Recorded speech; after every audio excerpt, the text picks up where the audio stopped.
the importance of the ration card is now being whittled down steadily. And they have made a distinction between APL and BPL ration cards. APL, I can't think of a use for it.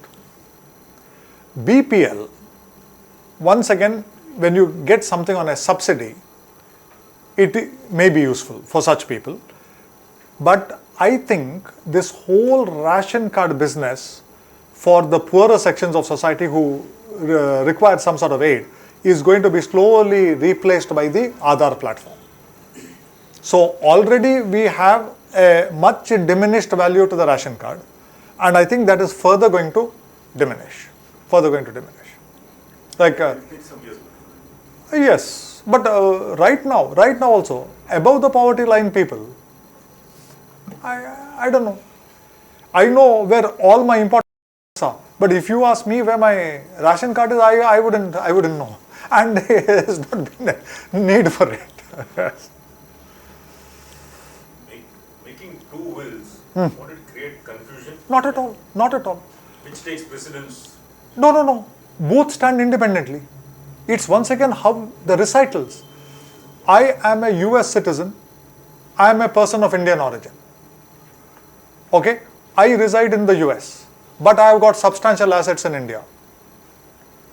The assets in India are substantial enough for me to make a separate will in respect of only my Indian assets and accounts, which has nothing to do with my assets in the US. Okay, so that is different. This is both will stand alone. The dates are not important. Dates can be totally different. Okay, if I have made two wills in respect of my Indian assets, then the later will stand. All other wills are automatically null and void. Not so in two international wills. For example, one reasonably wealthy person I know from the US, who also has substantial as both real estate as well as other investments accounts in India. He has made a very good will in the US because he has been in the US more than 40 years and built up very good assets there. The firm of lawyers whom he has, they are his executors for that will.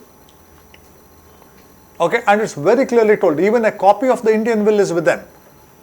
So they know that they execute that. Yeah. Now in India, he has got a separate will and a separate executor. The problem is, if I have got substantial assets in India, let's say my assets in India are running into crores. I have appointed somebody there in the US as executor. Are they going to come to India and execute my Indian will?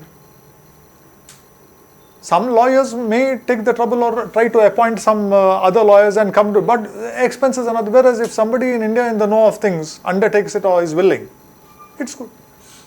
So I think many times it is essential. Yeah. What exactly is a person of Indian origin? Should he be born in India and gone there? Yes. Now, OCI, PIO, all these terms. Ministry of Human Affairs, MHA, has got a beautiful website.